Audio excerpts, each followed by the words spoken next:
गांव में रहने वाले शौकत एक कॉलेज में लेक्चरर थे। एक बेटा एमबीए और दूसरा इंजीनियर। घर की बड़ी बेटी शबनम इंग्लिश और भूगोल में डबल एमए। पूरा घर बेहद पढ़ा लिखा, लिहाजा पूरे गांव में शौकत और उसके परिवार की बहुत इज्जत थी।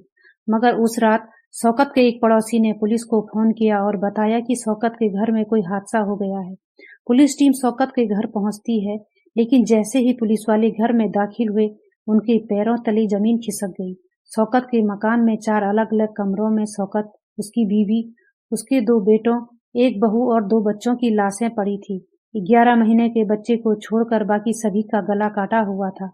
सभी लाशें खून से सनी थी। शौकत के परिवार में इकलौती जिंदा बची शबनम घर के एक कोने में दहाड़े मार-मार कर रो रही थी। उस रात का ये मंजर इंस्पेक्टर आरपी गुप्ता ने अपनी आंखों से देखा था। सुबह होते-होते एक ही परिवार के 7 लोगों के कत्ल की ये कहानी बावनखेड़ी गांव से निकलकर पूरे देश में फैल गई थी। इस सामूहिक हत्याकांड के खिलाफ लोगों में जबरदस्त गुस्सा था। इतना गुस्सा कि अगले ही दिन तत्कालीन मुख्यमंत्री मायावती को शौकत के घर आना पड़ा। यूपी पुलिस पर जबरदस्त दबाव था, जल्द से जल्द इस केस को सुलझाने का। हादसे की पहली गाज इलाके के थाना इंचार्ज पर गिरी। उनकी जगह मामले की तफ्तीश के लिए नए इंस्पेक्टर आरपी गुप्ता को बावनखेड़ी बुलाना पड़ा। तब तक पोस्टमार्टम की रिपोर्ट आ चुकी थी। कत्ल से पहले पूरे परिवार को नशीली दवा देने की बात भी सामने आई थी। आरपी गुप्ता के मन में एक ही सवाल उठ रहा था कि जब पूरा घर बेहोश था तो अकेली शबनम होश में कैसे थी? जब पूरे घर का कत्लेआम हो गया तो अकेली शबनम बच कैसे गई?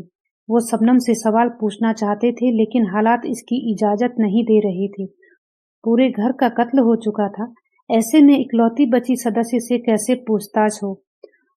और तब शबनम की हालत भी ठीक नहीं थी। दबाव चौतरफा था, केस तो सुलझाना ही था। लिहाजा इंस्पेक्टर आरपी गुप्ता ने अपने मुखबिरों के जरिए तफ्तीश जारी रखी, ये सोचकर कि शबनम से सही वक्त पर पूछताछ कर लेंगे। इसी दौरान इंस्पेक्टर आरपी गुप्ता को एक मुखबिर ने खबर दी, खबर ये कि सलीम को उठा लो, केस खुल जाएगा। इसी दौरान इंस्पेक्टर गुप्ता को पता चला कि 2 दिन पहले ही सलीम को पुलिस ने उठाया था।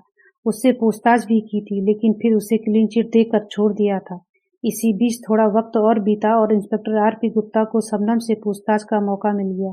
इंस्पेक्टर गुप्ता ने 14 और 15 अप्रैल की रात की पूरी कहानी शबनम से पूछी। शबनम ने उस रात की जो कहानी बताई वो ये थी कि वो रात को छत पर सो रही थी।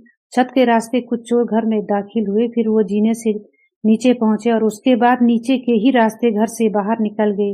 फिर जब वो नीचे पहुंची तो उसने सबको मुर्दा पाया। इसके बाद वो चीखी, शोर मचाया, जिसके बाद किसी पड़ोसी ने उसकी आवाज सुनी और पुलिस को खबर कर दी। लेकिन इस कहानी में कुछ ऐसे झूठ थे जिसने पहली बार शबनम को शक के घेरे में ला दिया। उस रात सच में बारिश नहीं हुई थी, ये शबनम का पहला झूठ था। अगर चोर दरवाजे से बाहर निकले तो कुंडी अंदर से बंद कैसे थी, ये शबनम का दूसरा झूठ था। अगर चोर दीवार के रास्ते छत पर आए तो दीवार पर उनके निशान नहीं थे, ये शबनम का तीसरा झूठ था। शबनम अब इंस्पेक्टर गुप्ता के रडार पर थी, लेकिन तभी एक ऐसी चीज हुई कि इंस्पेक्टर गुप्ता समेत सभी पुलिस वालों के हाथ पैर फूल गए। तत्कालीन मुख्यमंत्री मायावती शबनम से हमदर्दी जताने उसके घर जा पहुंची और मुआवजे के तौर पर शबनम को 5 लाख रुपए उसी वक्त उन्हें देना था। इधर पुलिस के हिसाब से खुद शबनम कातिल थी, ऐसे में मुख्यमंत्री का मुआवजा देना अजीब सी स्थिति पैदा करने वाला था। अब इंस्पेक्टर गुप्ता ने अपने सीनियर अफसरों के साथ मायावती के पीए से मौके पर ही बात की। इसके बाद पुलिस के कहने पर मायावती बिना पैसे दिए ही लखनऊ लौट गई।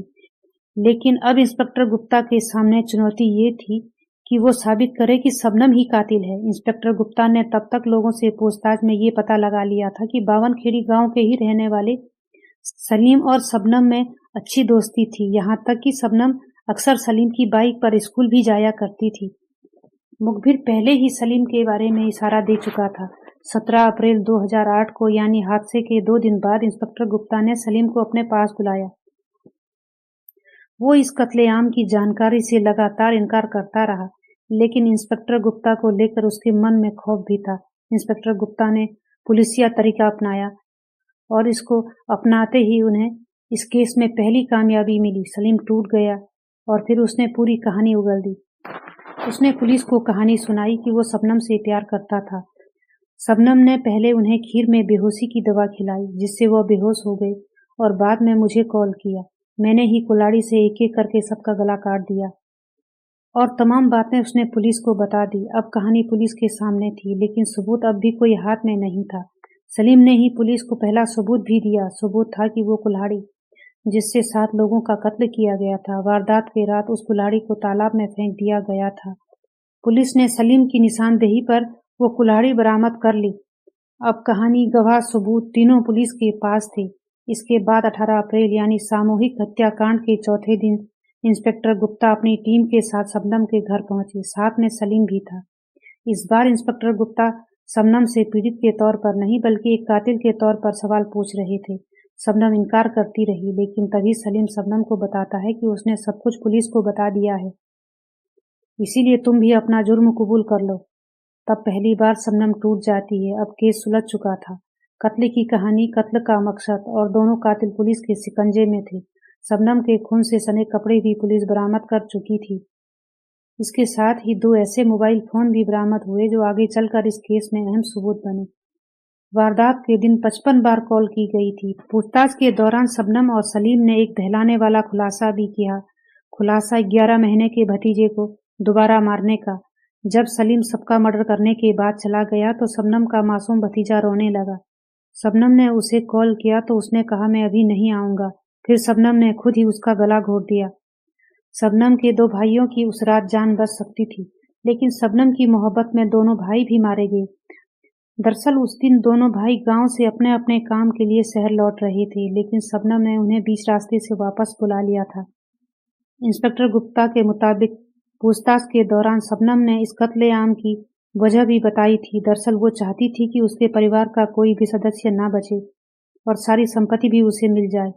3 अगस्त 2010 में अमरोहा की अदालत ने सलीम और शबनम को मुजरिम करार देते हुए फांसी की सजा सुनाई। बाद में ये मामला इलाहाबाद हाई कोर्ट में पहुंच गया। इलाहाबाद हाई कोर्ट ने भी फांसी की सजा बरकरार रखी। इसके बाद 2015 में सुप्रीम कोर्ट ने भी इसी सजा को बरकरार रखा। राष्ट्रपति भी दया याचिका खारिज कर चुके थे। शबनम पुनः विचार याचिका और दूसरे कानूनी हथियार का इस्तेमाल कर चुकी है, लेकिन सलीम के पास अब भी कुछ रास्ते बचे हुए हैं। अब दोनों को ही आखिरी फैसले का इंतजार है, फैसला फांसी का, फांसी की तारीख का और इस कहानी के खत्म होने का।